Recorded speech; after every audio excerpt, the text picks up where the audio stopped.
Okay. Sorry, I had to take a breath there and look at this. It's a little difficult sometimes for me to talk about this because of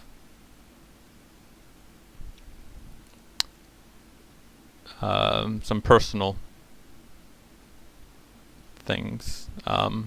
Just part of the reason why I made the comment in class, especially when we started talking about rape, if there's anybody, I don't know, that needed some reason. It's kind of awkward for somebody then to get up and leave, at least to prepare. Anyway, so let's talk about abortion and contraception and women having sex first. So historically, abortion has been to varying degrees legal, and contraception has to varying degrees been legal. It's been legal much more than it's been illegal. And I mean by a wide margin. In many cases, it's legal until quickening, which is when you can feel the fetus or unborn child start kicking or moving around inside of the woman. Then it becomes illegal. To abortion, in again many cases, was legal up until birth. Essentially, it became illegal after the child took its first breath. That was kind of what it was in the Old Testament, or at least in one or two stories in the Old Testament, or at least the implication. The Bible doesn't talk about abortion one way or the other as a specific thing. It doesn't say, you shall believe this on abortion. But when it talks about when life begins, there are different passages that give different things, but it's not worth getting into, really. The practice of it, the practice of how things went for the first thousands of years of human civilization was abortion's cool. Well, not cool maybe, but abortion's fine, except in some cases, except after quickening, and or except in some cases where there were laws saying that the father or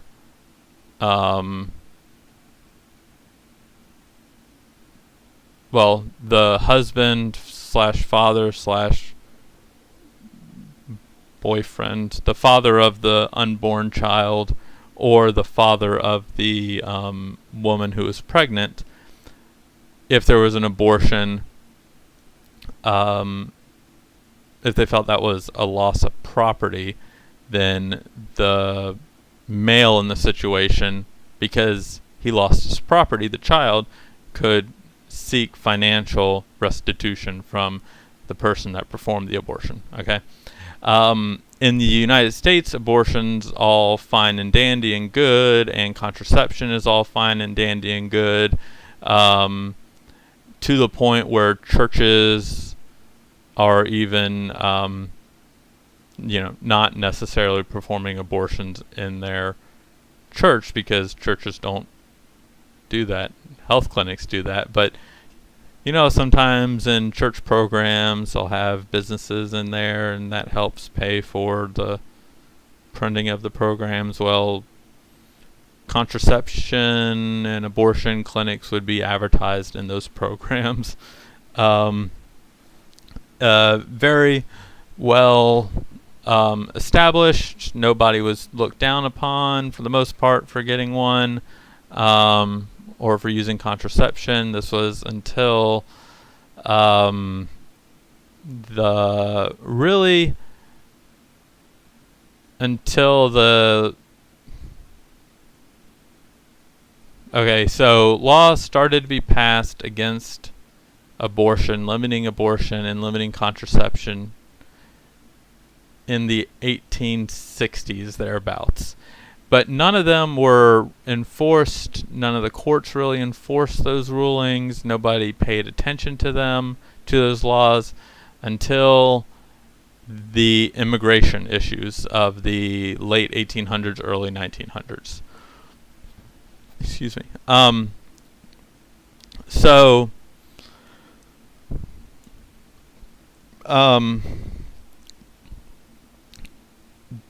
descendants of English Protestants and men who were afraid of competition from immigrants and general hatred of Catholics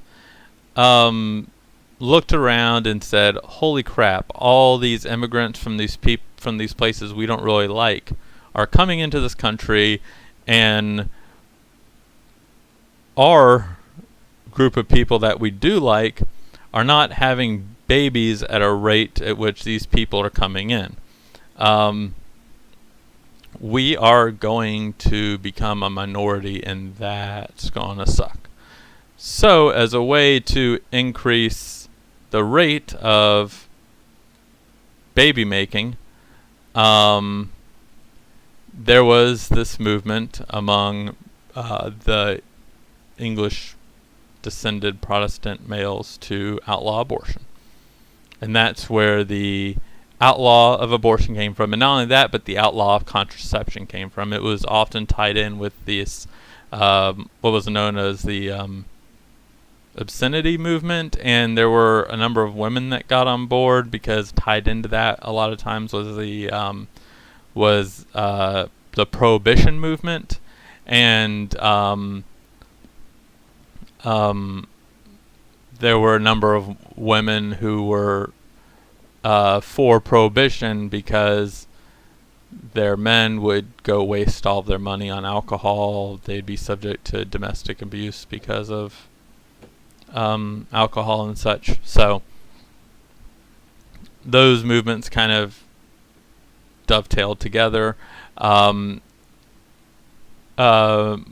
Sanger was one of the most famous women that fought for a woman's ability to have even information about contraception, like how to prevent a pregnancy, and for even passing out pamphlets that said, "Did you know you can put a condom on?" Or, "The man doesn't have to ejaculate inside of you all the time." Or, "Hey, we have these new pills that prevent ovulation." She was thrown in jail for peddling smut. Smut meaning obscene, pornographic material, things like that.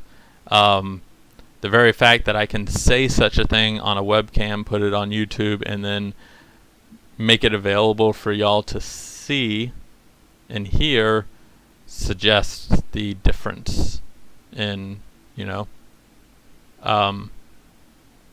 the ideas of today versus the time back in that day. The laws against abortion became more and more strict. And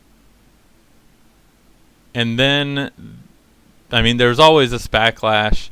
The backlash, against the anti-abortion laws became a bigger deal, and finally started to produce things in the 60s. And this is also against contraception. So, in Griswold v. Connecticut, 1967, the Supreme Court ruled that laws against married couples using contraception were illegal.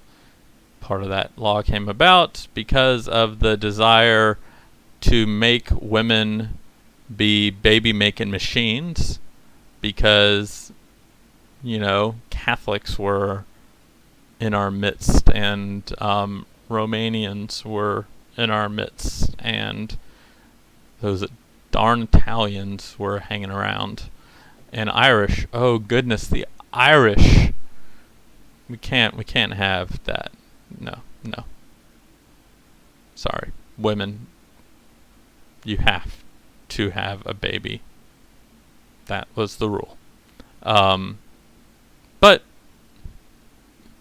that was made illegal, so now couples can enjoy each other without worrying about, STDs or pregnancy, and women can have access to medications that either give them control over their own bodies or help prevent other diseases that birth control prevents, like certain types of cancer or polyps and things like that can risk a woman's life. Now, abortion, the thing that people often aren't aware of or organized about or whatever is that there was not an organized religious organized religious support for abortion. This is not a case of religion versus non-religion. The religious position is not abortion bad, and the not religious position, or the position, or if a person takes a position abortion good, that doesn't mean that they're not taking a religious position or ignoring a religious position.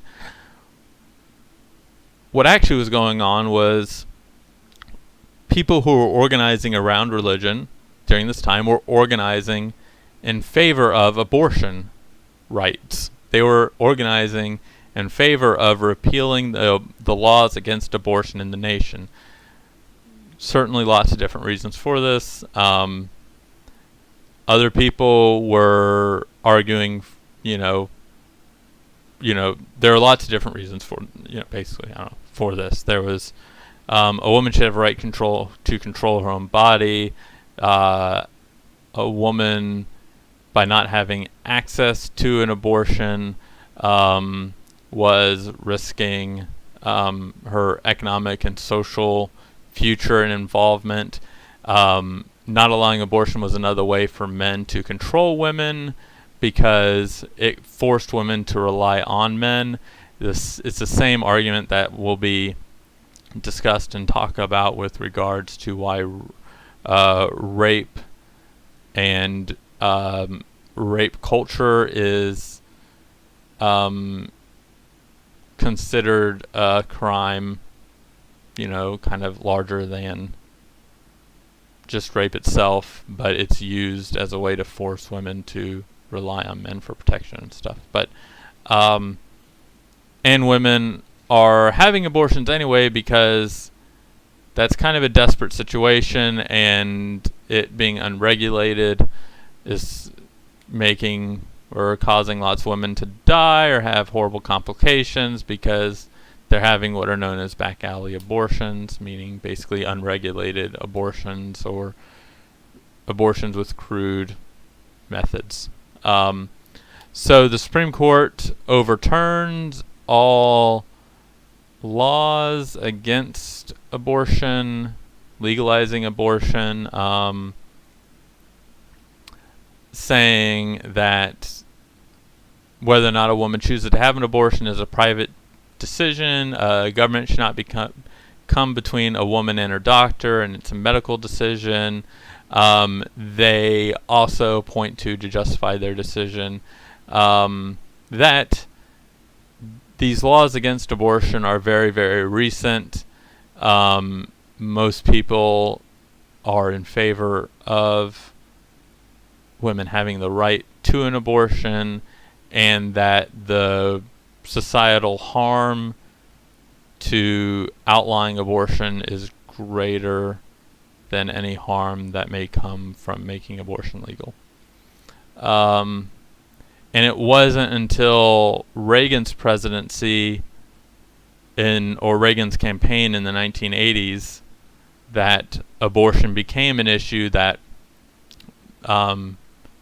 became so connected with religion, and that was actually a very conscious decision. You can actually read the correspondence and documents and speeches that conservatives gave with each other, talking about how they can collect a solid group of voters, and they say, hey, let's make an abortion this very big, important religious, social issue, make it that big of a deal, make it a wedge issue, and that will deliver us these evangelical Christian voters who actually for a while had not really participated in the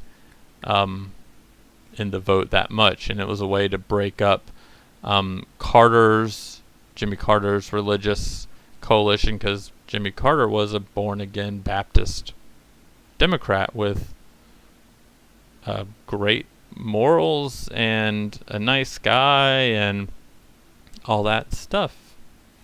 So yeah. And you can read on here some about the double standard with regards to sexuality and how laws and whatever were used to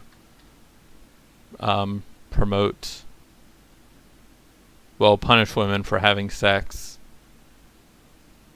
and make women stay not sexually active, but wouldn't punish men for the same stuff. Anyway, rape laws. Okay, so rape became something that was wrong, and became a punishable offense other than making the rapist marry his victim around the 13th century, and it became a punishment or a crime not against the woman but against the husband of the woman or the father of the woman for the soiling of property. If the woman was a virgin and she was raped, the crime and payment needed to be higher. Now, before this time, one of the ways marriage was if you're a man and you raped a woman, you could escape having to pay that fine or any punishment at all by marrying the woman that you raped. Also, the woman would escape punishment of, having sex outside of marriage,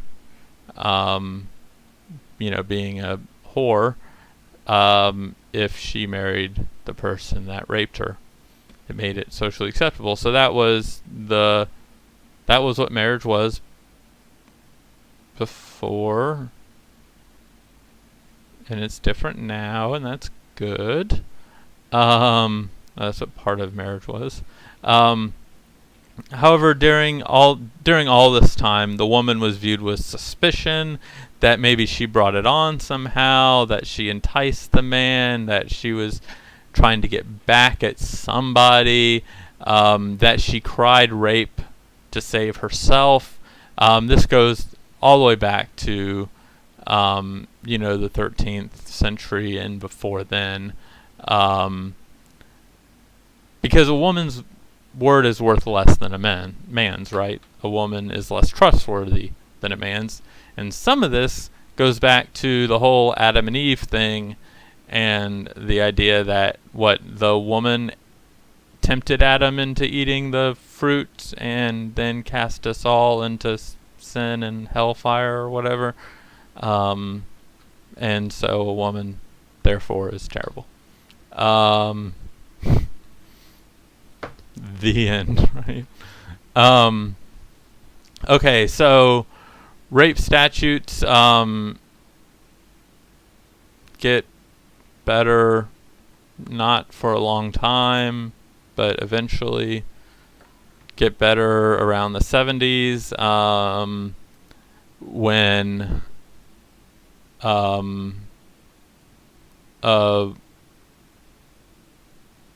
um, a woman starts to get laws that protect her during prosecution of rape. So before, and the laws didn't necessarily really change the actions of anything, but at least there was a law, which makes it seem better. I don't know. If a woman accused a man of rape, then it was the woman, and it still largely is the woman, but it's supposedly not legal now. The woman who is on trial. The woman, did you do anything to lead him on? How forcefully did you try and say no? Did you say no at all? Did you punch him? I don't see any bruises on the man, and I don't see any wounds on you, so it must have not really been rape. You must have really wanted it, and it must have been consensual, because if it wasn't consensual, then someone would have heard you scream, or you would have more physical damage to you, things like that. By the way, have you had sex with this person before? You have? Well, then how could he possibly have raped you? Because, you had sex with him before. And if you've had sex with him before, you obviously wanted it then. And the only reason you're bringing this case is because you're being vindictive and kind of an asshole.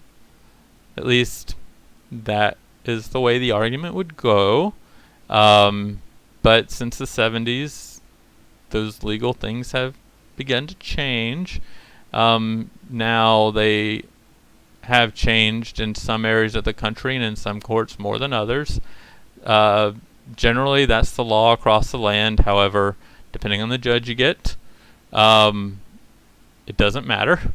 There's this case that happened recently in Montana, where a teacher raped this 14-year-old for a generally long period of time, and the judge decided that he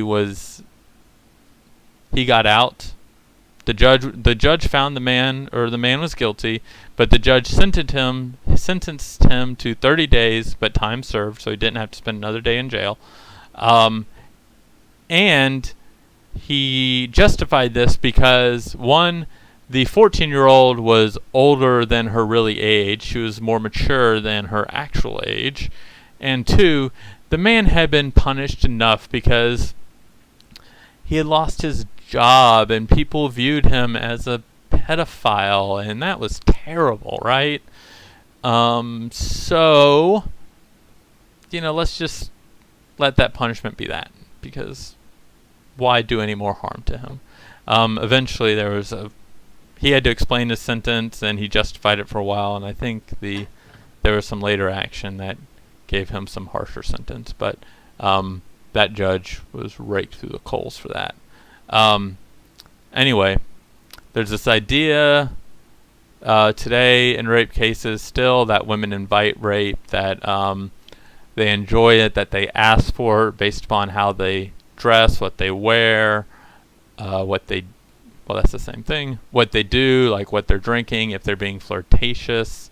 It wasn't until 1993 that marital rape was outlawed, meaning that a husband, in some states, a husband could rape his wife, and because they're husband and wife, it would not be raped, and he would not be charged with the crime because they were husband and wife, and it was just assumed that all sex would be consensual. At this time, also, if a woman showed any evidence of quote-unquote arousal, meaning if she produced any sort of vaginal fluid during the rape, then that meant she was not actually raped, that she enjoyed it, that she wanted it, that she was lying about the rape, because, why else would a person biologically react to protect themselves from injury and just react the way people, react. A good analogy, I think, to this is, well, there is no good analogy to rape, But, and excuse me, I'm really sorry. If you're being tickled, it can be very something you don't want at all. You can hate it, you can be uncomfortable, you can want it to stop, but your involuntary reaction is laughter often, right? It, sometimes tickling can be fun, but sometimes it is a violation of your personal space, something that you don't want brought on you, but your body has this natural sort of reflex that causes laughter and stuff. And even though on the inside of your head you may be thinking like, oh god, I hate this, and you're trying to fight, but because you're being tickled, you're kind of laughing, and you can't like move as well as you normally could because of the spasms, or whatever it does to you, that at least for me causes this kind of like paralysis. It can look to an outside observer like, hey, they're having fun or whatever. The same kind of thing happened with rape, in the sense that women, when they're raped, their biology kicks in to the certain stimuli, and it can produce that vaginal fluid. And in a rape case, it's part prevent additional harm to the area, and part that's just the thing that happens. Okay. Men, when they're raped, can get an erection. That's just the way it is. Just because a man got an erection, there's no reason to think that somehow shows that they were not raped. It's just part of the natural way the body works to certain things, similar to tickling and laughing. But, instead, you suffer post-traumatic stress disorder for the rest of your life and need to take anti-anxiety medication and wake up with terrible dreams or from nightmares, and distrust lots of people around you and whatnot. That's kind of the big difference between the two. I recently had somebody tell me, and this really upset me, and this is another thing that gets brought up, that a woman's sexual history matters in rape cases. That's something that courts are slowly, and legislatures are slowly throwing out, become inadmissible. However, times aren't necessarily changing the same way that the law is in this case. So just because a woman's sexual history is supposed to be inadmissible doesn't necessarily mean, that a jury will feel the same way.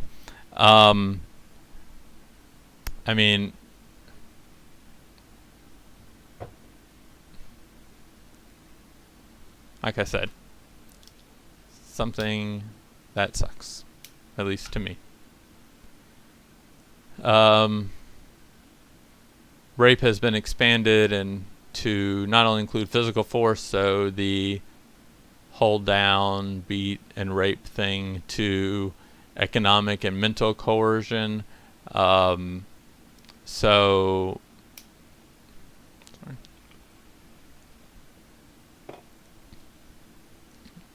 Oftentimes, people can be raped and they won't put up a physical fight. They may resist verbally, say, no, I don't want this, but the other person has a position of power over them, has mental power over them, is able to force themselves onto the victim through some sort of mental coercion, or cornering them, making them not feel safe, guilt tripping them, abusing them. but again, not necessarily in a physical way. That's also rape now, luckily. I have here on 34 again a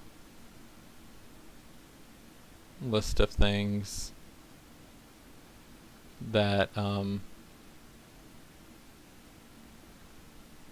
about rape and what was considered to be relevant in court. So what is it about the crime of rape? It's about power, not about sexual gratification. It's a way for somebody to exercise power over somebody else. Most rape is actually committed by somebody the rapist knows, or the victim knows, and generally there's some sort of power dynamic involved in there. Rape outside of the sort of civil situation has historically been used in war. You can see it used today, where soldiers will go into an area and rape the women as a means to demonstrate the power they have over the community.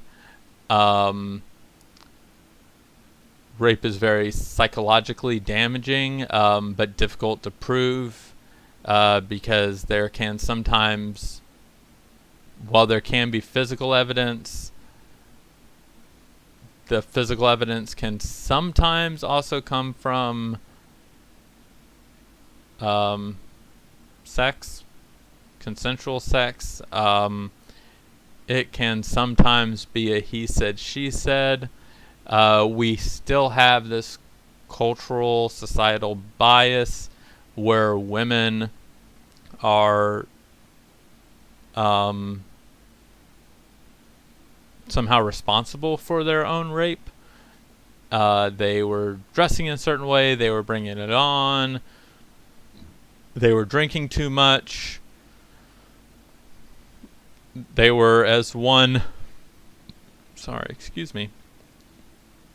of the links I provided you,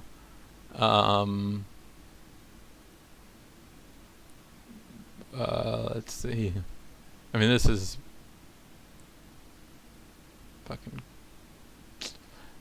this is crazy without the F word.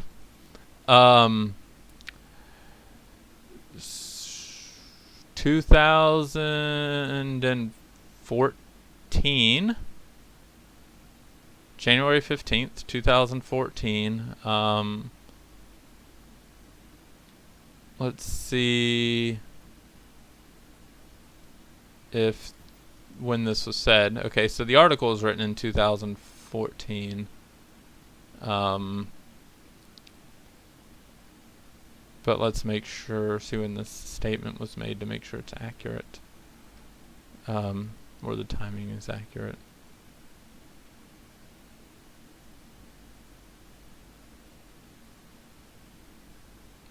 Well, okay, one thing this guy said, so he's a GOP Congress candidate.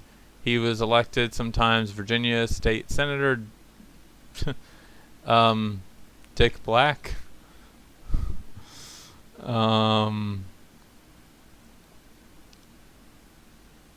The headline here is, or the subheadline is, Virginia State Senator Dick Black fought to block a statue of Lincoln and invited a reporter to watch him viewing violent rape porn on a library computer. Now he's looking for a promotion.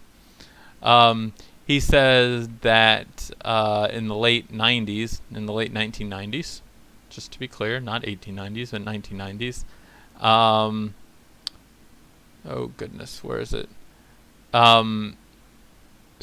He spoke frequently to media outlets about sexual assault in the military and called military rape as predictable as human nature.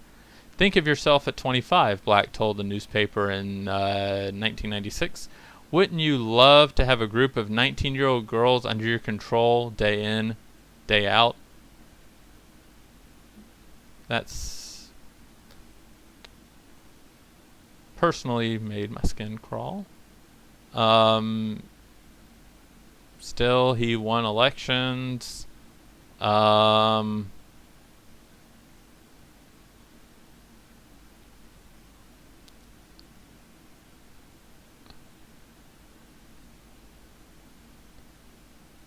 The massacre of Columbine High School inspired Black to suggest legislation requiring Virginia students to address their teachers as ma'am, sure, Mr., Ms., Mrs., however you pronounce those, MS or MRS, because, Black explained, the counterculture revolution of the 70s took the war into the classroom. Before that time, public schools were a model of decorum. Yeah, right. And we began this thing, we've played out at Columbine.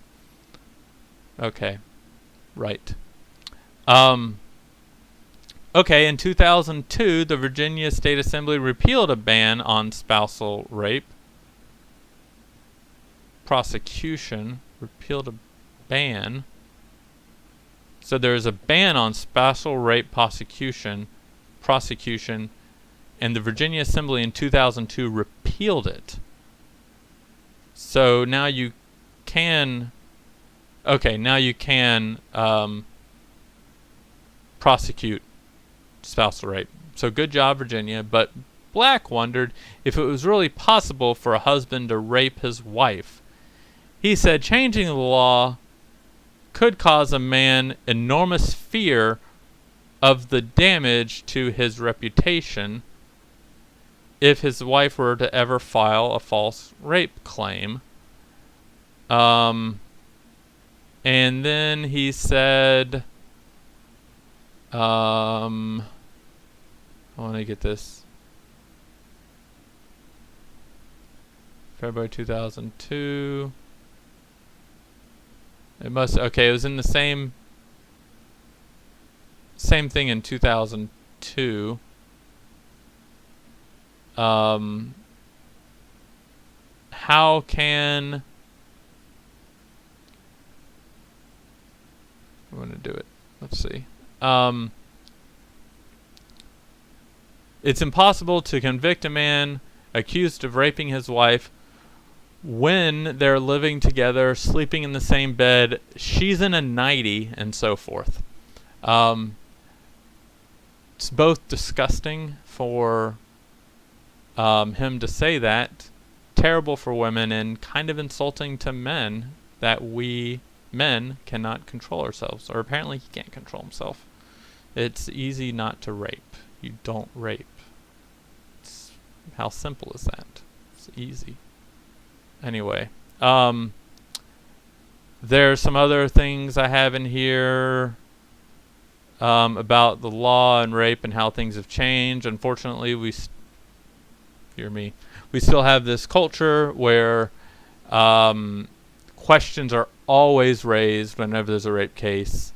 Is it a true rape case or is it a false report? Because the woman is either trying to prevent herself from looking like a whore, or because she led the guy on in some way and the guy didn't know. We had that same kind of defense, if you remember, in the Steubenville case, I believe it was.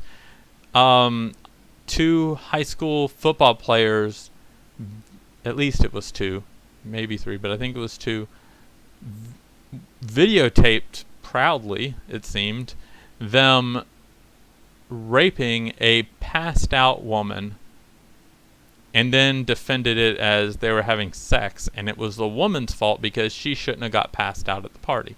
So women, the onus is on you to not get raped under any situation. The men have no responsibility for it. If a man rapes somebody, it's somebody else's fault.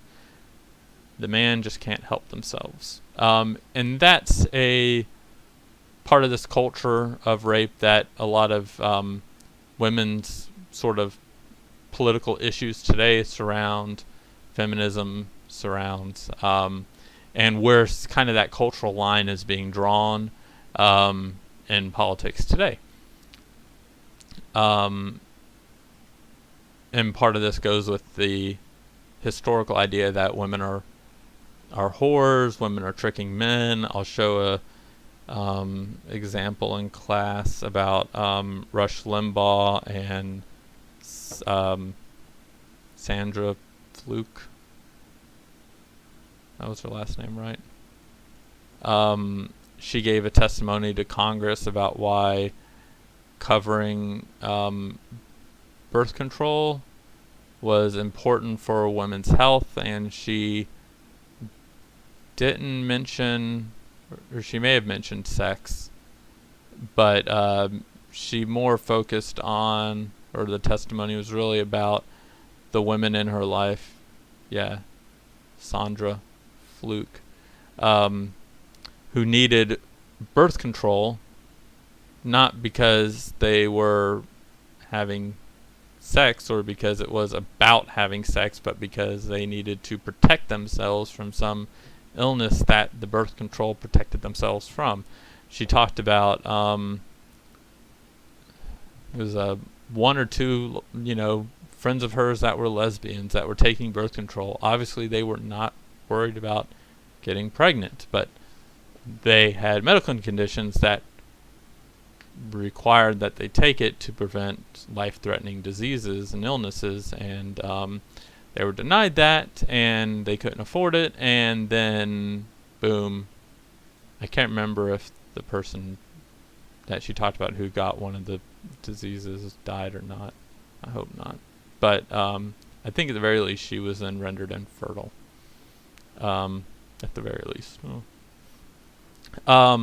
In 2010, a North Carolina court ruled that once you give consent, you cannot withdraw consent. So if you are if you have sex with somebody and it begins consensual, you decide at some point during it that you don't want to have sex anymore, but the other person is like, no, we're still having sex. That's not rape, because you consented to it at first, and you can't expect somebody to stop having sex halfway through it or whenever they want to stop. So, wow, right? Page 30. Slide 36 is important. It talks about a couple of other cases that are kind of shocking. The statistics are important regarding rapes, because the other argument, the other part that takes in, or that a lot of today's politics around rape looks at, is quote unquote like the prevalence of false rape. So the idea is that anytime a woman reports a rape, then it destroys the man's reputation. I don't know how much evidence there is for that. Certainly, though, there's a lot of evidence that it destroys the woman's reputation, and because of that, we know that at least 60% of all rapes are not reported. Even those that are reported, very few lead to any type of prosecution or arrest, and less than 3% of rapists will spend any time in jail. Best estimates are somewhere between 2 and 8% of the reported rapes are false, and the discrepancy between the 2 and the 8% depends on the methodology used. How do you determine if a rape is false? Do you determine if a woman reports a rape but there is no prosecution of the rape? Does that mean the reported rape was false? Or do you determine if a rape report was false if it was reported, if a woman reported that it was raped, however, we actually have evidence that shows that there was not a rape or that the sex was consensual? Does that distinction make sense to anybody? I ask as if I expect an answer. So some statistics that talk about false rapes will look at all reported rapes, and any reported rape that does not lead to an arrest will be false reports according to that study. Now, that can lead to, at times, showing that for some reason most reports of rape are false. Other studies that are less expansive will still to some degree look at if a rape leads to an arrest or not, or to any sort of investigation if it's determined it's false, versus the statistics that show the least amount of false reported, or the statistics that show the least amount of false rape reports, that show that the number of reported rapes are not false, or the least of them are false. You know what I'm trying to say, right? It's late.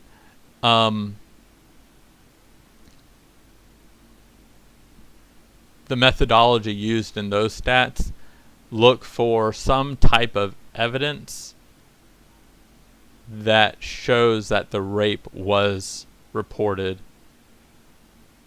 The rape that was reported, it was a false report. So, not that there's no evidence either way, but there's some type of real, tangible, active evidence that suggests that the woman is lying. Not that there just isn't a case either way.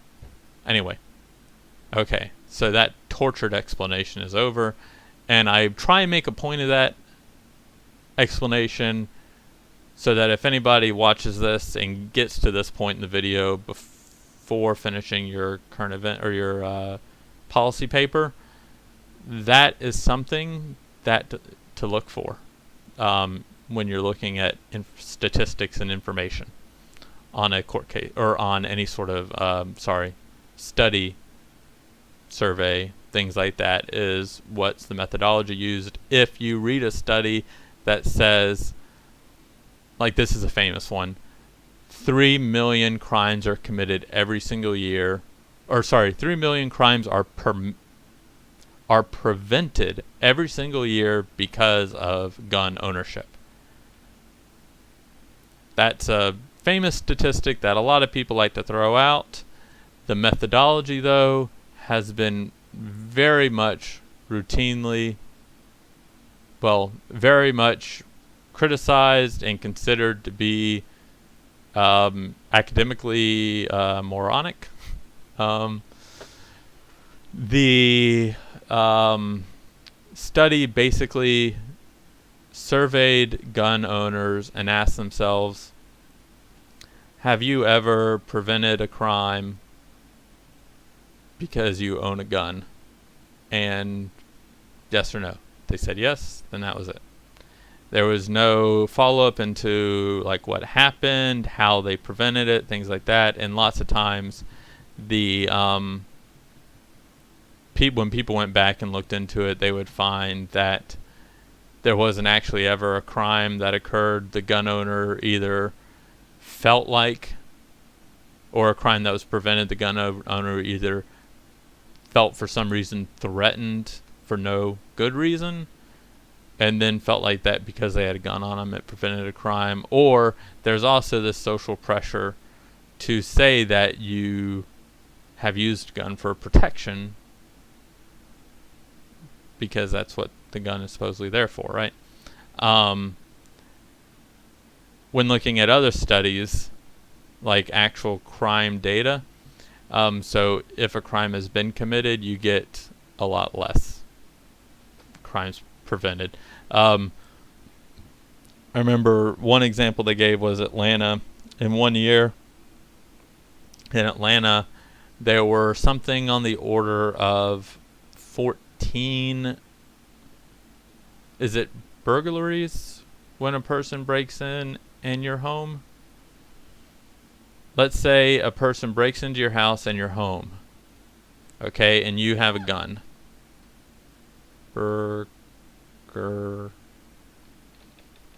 Robbery. That's easier for me to spell. An action of robbing a person or a place. Does it force putting the victim at fear? So it sounds like a robbery takes place in somebody's home. Okay. So robbery takes place in somebody's home, let's say, by its inherently violent nature.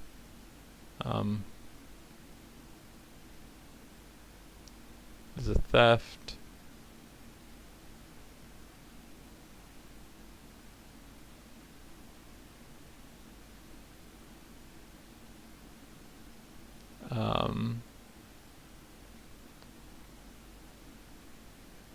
Anyway, robbery. Somebody breaks into your house, your home. There are 14 of these cases in Atlanta where a person had a gun, okay? Or the homeowner had a gun, they were at home, and the robbery took place. In 6 of those instances, the person who owned the gun was able to prevent the robbery by owning the gun. In 8 of those instances, the person who owned the gun was shot by their own weapon during the robbery. That was just one study in one city in 1 year. But of the crime data, if that's what we have, more than likely the 3 million per year figure is wildly exaggerated, and there are lots of other reasons why that figure is debated. But for your paper, you should look at, especially when you come across data like 60% of rapes are not reported. That seems like a lot, right? You know, you may want to look into that if for some reason that matters for your paper, and see where they get that information from. And they get it from legitimate surveys that you would use for anything. There are lots of cases also where the other thing about rape that's really specific to it is that a lot of women will be raped or sexually assaulted and have the psychological negative effects of it, but then also have the additional effects of blaming themselves, feeling guilty, and not recognizing it as rape, as something that happened to somebody else. So I'm a big Florida State fan, but I think Jameis Winston is a rapist. I think he raped that woman. I don't know for sure, but I think the evidence, and statistically speaking, the way these things work, I don't necessarily know if he felt it was rape, but based upon everything that happened, it certainly seems like there is a very good reason to open up a criminal trial and put him on trial for rape. There was another instance, though, where a woman was sexually assaulted / raped by Jameis Winston, and she went to see a counselor on Florida State's campus about it. The thing is, she didn't view it as that. She blamed herself for the incident. She thought she was wrong, bad, horrible, whore, that she felt something terrible had been done to her, but she placed the blame squarely on herself, didn't think anything else, didn't look at anybody else as doing something wrong. And the counselor in this case, who eventually was able to come forward because the woman gave her permission to, but couldn't identify anything, but she could speak out about it. But it was like, this woman was raped. It's just that because that woman was in the situation, she couldn't see it as such because of the pressures, burdens, things like that we place upon women, and the way we view rape as a society. But The council was utterly convinced that she was raped.